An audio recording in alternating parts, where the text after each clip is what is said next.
সমঝোতার স্মারক স্বাক্ষরের মাধ্যমে শুরু হলো বিকশিত বাংলাদেশ ফাউন্ডেশনের নতুন পথচলা।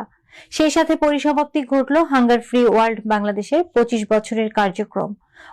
বিকশিত বাংলাদেশ ফাউন্ডেশন ও হাঙ্গার ফ্রি ওয়ার্ল্ডের সমঝোতার স্মারক স্বাক্ষর অনুষ্ঠান আজ দুপুরে রাজধানীর ধানমন্ডিতে গ্রিন লাউঞ্জ রেস্টুরেন্টে অনুষ্ঠিত হয়। অনুষ্ঠানে প্রধান অতিথি হিসেবে উপস্থিত ছিলেন প্ল্যানিং কমিশনের সদস্য সিনিয়র সচিব আকমল হোসেন আজাদ।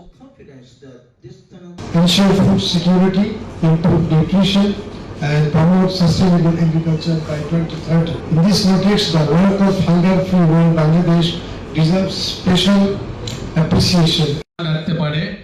অন্যান্যদের মধ্যে বক্তব্য রাখেন এনজিও ব্যুরোর assignment officer Sirajul Islam Khan, hunger free world বাংলাদেশের কান্ট্রি ডিরেক্টর আতাউর রহমান মিটন ও deputy country director Anjuman Akhtar. Hunger free ওয়ার্ল্ডের পক্ষে বোর্ড চেয়ারম্যান গাবি সুরুমি ও বিকশিত বাংলাদেশ ফাউন্ডেশনের পক্ষে সভাপতি রুহি দাস সমঝোতার স্মারকে স্বাক্ষর করেন। এর মাধ্যমে হাঙ্গার ফ্রি ওয়ার্ল্ড বাংলাদেশের সকল কার্যক্রম ও সম্পদের আইনগত অধিকার পেল বিকশিত বাংলাদেশ ফাউন্ডেশন।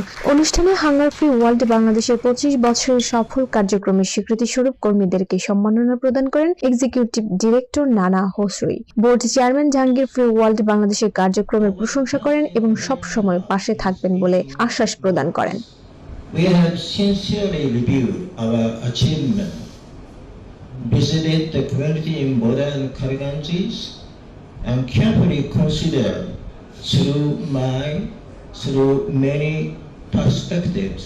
শুধু এই 30 সাল পর্যন্ত না, তারা যেন এই তাদের সহযোগিতার হাত আরো বহুদিন অব্যাহত রাখে, তাহলে আমাদের দেশ দারিদ্র্যমুক্ত, ক্ষুধামুক্ত এবং আর্থসামাজিক উন্নয়নে অনেকটা অবদান রাখতে পারবে এই সংস্থা। চ্যানেল 10 সত্যের সন্ধানে আমরা। চ্যানেল 10 সত্যের সন্ধানে আমরা।